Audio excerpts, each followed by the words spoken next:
Hello, and welcome to another video on the Baggers Chat YouTube channel. My name is Mitch Pattinson, and as always, we're joined by Ethan Duffy. And as you can see, it's a bit of a different outlet at the moment. I'm in a hotel room right now, but I just thought that we would very quickly jump on Duffy Boy because there has been some news that has broken today, and it's about Bailey Humphrey.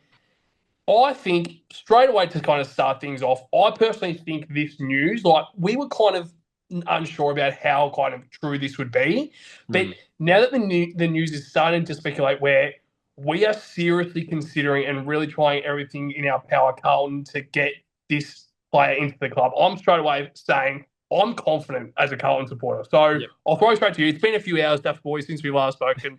But how are you going to start off with? But yeah, first thoughts on Bailey Humphrey, because I know how much you love this player. But your first kind of thoughts that we're now it's official that Carlton are looking at Bailey Humphrey as a potential player to enter the club next year. What's your thoughts? Yeah, I think it's a huge news and kind of tells all of us what we're kind of looking at. They seem to be, I seem to say this a lot on our episodes that we're ticking off our needs. And, we started off with the smaller ones, the Karmases, the Reedies and the Chesses, and now we're looking up at the top. We're looking at the top of the mountain. And I think Humphrey's one of those guys who, like you said, he's got all the talent in the world. He's got a bit of swagger about him, and he would fit into our forward line perfectly. And I know that, I think as his career progresses, I think you look at Rankin, you look at guys like that who can go into the middle and impact as well. I think he'll progressively play more and more midfield minutes as he gets on, but his impact forward of the ball would lead to him being a superstar anyway, even if he doesn't go into the midfield, Pato. That's the thing that I'm really excited about is the way that he's conducting himself since he has kind of first started. And I know that we've already spoken about it, obviously, but with Bailey Humphrey and the way that he's gone about it since he has had that pressure around Damien Hardwood first saying that when he was first taking over as coach at Gold Coast, he was saying that Bailey Humphrey was a guy to be that Dustin Martin type in the Damien Hardwick era at Gold Coast. So now that he's actually been able to live up to that expectation, I'm not saying that he's up to a Dustin Martin, no, but he's one of those guys that I think is starting to get towards that like star sort of status. I think he's probably maybe 3 years away. But we've also mentioned he's young. He's 21 years old. So he still has plenty of years left to really even reach his prime. Yeah. So that's something that we're really excited about. And I know that we mentioned it, I think, in the Charlie Curnow video about how we don't have that player that can go into the middle, can go forward and kick goals. And that's something that we really have been lacking for the past 3 or 4 years. Let's be real. Yeah. So that's something that we're really excited about. But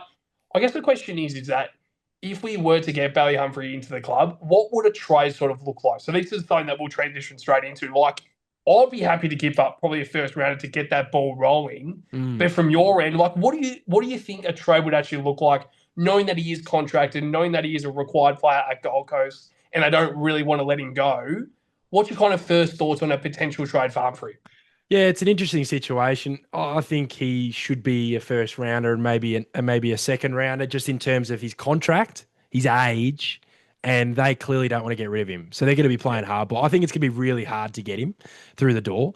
And you look at, obviously this is not a Carlton perspective, but from a Melbourne perspective, they've got Petrarca, who hasn't requested a trade yet. If he requested a trade to Gold Coast, that opens the door for them to get Humphrey. Not saying it's just track for Humphrey. I'd imagine maybe a track and a second rounder or something for Humphrey, because I just think just because of the age and the trajectory that you said that he's currently on, Humphrey, like he can reach the heights of all heights. I know Petrarca is the player he is, but he's 30. He's 30 and Melbourne are kind of pushing him out the door. So, it'll be interesting to see what they offer. Obviously, Collingwood's interested. I don't think they have the draft capital, but for us, it's, like you've got Charlie's deal coming through. We've got the compensation. Do we use that for Humphrey? Do we throw a dart at the Gold Coast Suns and go, here, would you want this? I think, like you said, I think probably a start mark would be the first rounder. I'd say probably the TDK pick, which is pick 10 at the moment. I know that'll be pushed back, but I'd say they'd want a little bit more considering he's contracted, but because he's a pick 6. Like he's a pick Yeah, six player. Like he's important for them. He plays every game. yeah, I know he struggled in that semi final, but the elimination final, he can kick 3 or 4 1/4 against the Dockers. So he shows what he can do. And yeah, it's yeah, I don't think it's going to be an easy trade deal to get done. I don't think it's going to be a just quick snap like a Buku Karmas deal, Pato. But yeah, I think this might be one that will be left late. Really depends on what he's going to do as well. Like he's Victorian. He's actually landed in Victoria to see family. I wonder if he might have a nice little, when you have your Ubers, Pato, and you do 2 stops, and his first stop will be Icon Park, and then the next stop will be his parents' house to tell him the good news that Vossi's getting around him. But yeah, it's exciting. But he's one of the many options that I would take in that kind of half forward role. yeah. Is there probably another player that's like Bailey Humphrey in that forward line that you would want other than Bailey Humphrey? I mean, I know that we're kind of on the spot right now, but I Yeah, probably can't really think of another player in terms of age, in yeah, terms of yeah. like expectation and potential that he can provide for the next 5, 6 years to come to even reach his prime. Then Mm. another 10 years after that, he's really in the peak of his powers right now with like excitement. And if he gets the opportunity to play at a big Victorian club like Carlton, and I know that we're not potentially, I mean, hopefully next year we're looking at playing finals, and Mm. that's something that might be really exciting for him. But I guess the question is, do you think potentially if Petrarca finds his way to Gold Coast, do you think that there's any chance that Gold Coast can still hold Bailey Humphrey? Or if you think Gold Coast accept Petrarca into the club, that probably tells Humphrey that he might not need to look elsewhere. Is that kind of where your mind's at? Yeah, yeah, I guess. I think it'll make, like, if Melbourne really want Humphrey and he wants to push, that will be involved in the trade. But if Humphrey's not pushing for a move, I don't see him moving. I think they can get Petrarca in. They've got the picks. We've touched on a lot with, I think it's pick 7 and 16 and something else, Yeah. and they'll end up getting a few others through different various things. I know Rowbottom's obviously on the move as well. So, yeah, it's. I guess they can keep Petrarca and Humphrey. I think that would be the most ideal situation for the Suns. But, it starts to get a bit of a squeeze, Pato. It's a squeeze to keep these guys in. People go, they're not going to get rid of Humphrey. But then, their salary cap might say otherwise. And maybe they think Petrarca's more of a priority now for them to win games now than Humphrey is. But in our case, in our blue coloured glasses, Pato, obviously, I hope that doesn't happen because, like he's perfect. He's 21 years old. We've got a really, really good young core at the moment and some obviously A graders who are in their prime. But I think he's the perfect impact now and impact in the next 10 years type player. Imagine him with Jagger Smith, Cody Walker, Walsh, like that. That's where my kind of eyes go straight to, my brain goes straight to the future, but also him being able to go in next year. He'll be turn 22 next year, and he'll be in our best 22, probably in our best 8 to 10 players, I'd say, at his best, of course. Yeah, I'm all for it, Pato. So if we were to potentially find a way to get Bailey Humphrey into the club, and I know that that is a million stars like away, Yeah, but yeah. I guess the question is, do you think if he was to enter Carlton next year, if there is a potential, like what role you would see him playing next year? Like, do you think since he is, I mean, he's 22, I think, in September next year, Yep. so he has Yeah, pretty much the wow. whole season where he's 21. So, do you think there is a way that he can get into this midfield next year of Carlton and play more mid time, or do you think you want him in the exact role that he's at Gold Coast? Yeah, I don't mind either, to be honest, because I think he can impact really well in both positions. But yeah, me personally, I'd like to have kind of a 70-30 split because he's got that explosiveness. And also, I was really pleased with Zach Williams' second half of the season. So they can both kind of have that Yeah, forward intertwined. role but split their time in the middle, together. They don't both have to be in there at the same time, but you might have a 5 minute patch where Zach Williams, you tell him, you go hard for 5, you go real, real, real hard. So even if you get tight, you go forward, and then Humphrey goes in the middle. There's so many different options with players like this. I think he's the modern day forward as Yeah. well.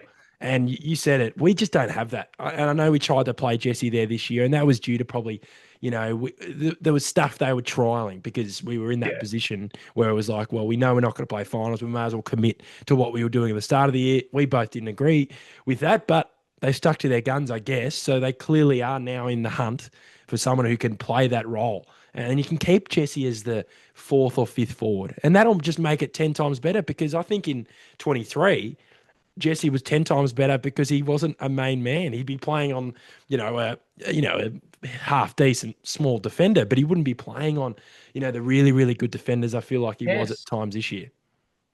That's exactly, I think the additions, and I know that we've mentioned it so many times with Yeah, the yeah, videos we've done the past few weeks, we are getting needs yeah, into the club. So I feel like just it's like a domino effect. Every single player is kind of just adding to the links yeah, with exactly what we're trying to do next year. And I feel like if Bailey Humphrey was to enter this club, that means that Jesse Mollop, as you said, would get 20 times better, like more opportunity because yeah, yep. the best small forward will probably go on even a Frankie Evans, Mm, or it would go like he would go on a Bailey Humphrey. And then that means yeah, that Jesse Mollop would probably be that fourth or fifth forward, but also a small forward. Like there's not a lot of like other than probably maybe two small defenders. There's not yeah, like you don't have five great small defenders in one side. mm, There's probably two or three. yep, Then there's one who kind of gets found out a little bit, and that means that Jesse Mob can go on that player. mm, So mm, that's something, and as you said in 2023, that's something that Carlton did very, very well because they had Owies, they had Martin,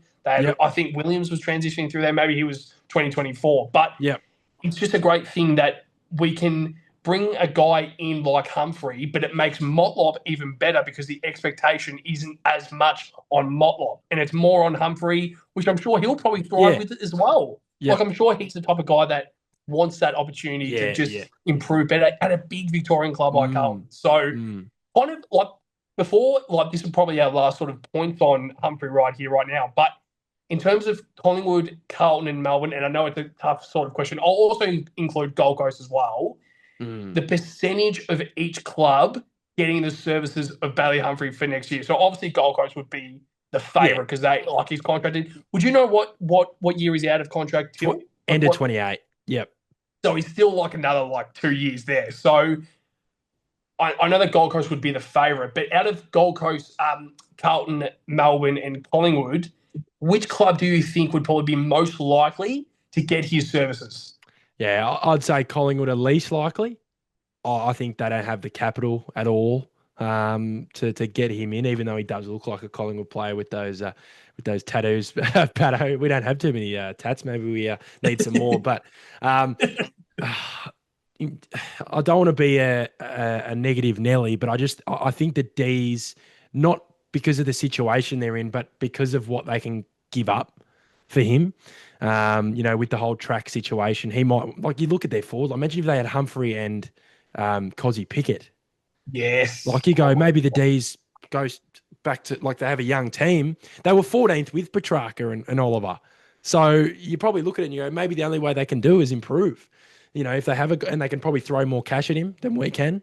Because, there's no Oliver, there's no Petrarca. Obviously, they're paying half of Oliver's contract. But, yeah, I think the D's are favourites, but I'm not counting us out. Absolutely not. We spoke about Butters in the Burton video, and then obviously we'll have a little segment come out tomorrow. But if we can't get a guy like Butters, then you can use a first rounder or something for a Humphrey, and I would be fine with that. I'd be fine with that. But yeah, Melbourne the favourites, but I would say Gold Coast keep him for now. But I'm sure we might have a few more videos on Humphrey. Yeah, which I'm sure we're excited about. Is there more developing about Sam Flanders and him going to Melbourne? Yeah, I don't know. I think he'll be at the Saints. I think he'll be at the Saints next year, just because of the money offer. I think, and just the way the Saints have been getting players over the line as of late, Pato. But yeah, maybe they make. Well, obviously Flanders is off the table for us, but Yeah. clearly, Melbourne are looking at having someone to add into that midfield. I know they'll probably have a midfield of Rivers and other guys through there next year. Windsors and obviously Langford's a gun. So, yeah, I think it'll be a battle between us and the D's for Humphrey. And to be honest, it probably really depends on how hard we go. Because I think if we go harder than Melbourne in terms of we push a couple picks at him, then we'll get him. Just because of the position Melbourne are in. But then if Melbourne offer him big cash and we don't go as hard, then he might want to come home. Mhm. Yeah, no, it's well said. I know that. I mean, I'll just say this right now. Like, I know when we were planning on doing this video, I was first like, there's not a lot of information about it. But then, as soon as Yeah. as soon as I saw more social media posts about how Carlton Mm. are actually strongly Yes. going after Bailey Humphrey, I'm like, if it, like usually when Carlton are this strong, I Yeah. mean, I'm sure we've gone after other players that Yeah. have Yeah. been this strong, and when they don't end up coming to Carlton. But usually, most of the time, when Carlton are this strong about getting a player in, it's a good Mm. chance that we can actually get a player in. So I think Yep. right now it's purely down to Bailey Humphrey, and I feel like if he wants to move home and move to Victoria, I feel like Yeah. there's a spot there at Carlton where I feel like Carlton is probably a better chance than Melbourne to play finals next year. Yeah. Yeah. So, I mean, I don't think Collingwood.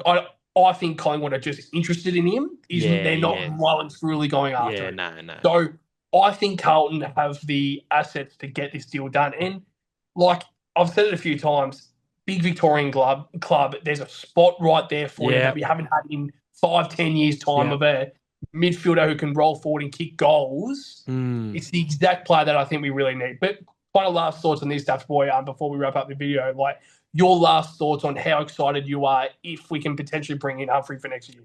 Oh, super excited. I'm really excited about the players we're bringing in because I think our depth's going to be next year. I don't think we're going to Huge. realize how good the depth's going to be in Yeah. this team. Like, no one's even talking about some of the guys we already have, like, Cooper Lords and, Lewis Youngs and guys like that who can, play a role. So, yeah, obviously Humphrey can play a role and more. I'm not saying he's a role player. I think he's going to be a gun, but he obviously adds to that depth. So obviously someone has to come out for him. And obviously the situation around Elijah Hollands, do Carlton just let him go? Like, if you get Yeah. Humphrey in, then that might be the end of his days, or you might keep him, and he might be a depth option as well. You know what I mean? Brilliant. Like, and I know how much you love him. I think he's a great player as well, Elijah Hollands. So, no, I'm really keen, and hopefully there's a little bit more on it in the next couple of weeks. I'm sure there will be, and I'm interested to see what Cal Toomey says tomorrow about it because obviously he's the guru, but yeah, Xander Maguire has been kind of hitting the nail on the head lately with these types of things. So I'll definitely back his news. Yeah, I'm not too sure if he gets a few connections through a certain Yeah. someone. Boy, I don't know if that's just me thinking that, but yeah, I mean, I think it's just exciting that Yep. finally we are starting to become that destination club again. I think we've always been that like club, Yeah. but Yeah. now we're having like 5 or 6 players that could potentially come into the side, and who knows, it could maybe appeal for next year if there are a few big free agents on the Yeah. table. Yep. And with kind of where we're going with Michael Voss, and there's a few changes as well with Chris Davies as well. I just think Yeah. everything is kind of rolling together, which is very, very good. And I'll say it again, I feel like we are still going under the radar. I think Yeah. we're Yeah. rating ourselves highly because we're Carlton supporters, but Yeah. I think a lot of people aren't Mm. talking about Carlton about like what they probably should be, because I feel like we could be a big threat come next year. I mean, obviously Yeah. that is us putting our Carlton glasses on, Daffy Boy, Yeah. but it's exciting times. But yeah, is there anything else you would like to touch on before we wrap up the video? No, we've covered that pretty well, mate. All good. Yeah, but to every single blue bagger out there, make sure to like, comment, and subscribe. We are well and truly committed to putting out as much content as possible over the next few weeks with big names like this. As soon as we saw Bailey Humphrey come through as a potential player to join the club next year, we know that it was important to get on for a video and do this. So glad we did this stuff, boy, and also get around our socials if you can. We are trying to keep as active as possible on that, so you don't miss a single thing coming your way on your socials, Instagram, Facebook, Yep. TikTok, whatever it is, we're on. But to you, Daffy Boy, and to every single blue bagger out there, I'm the baggers.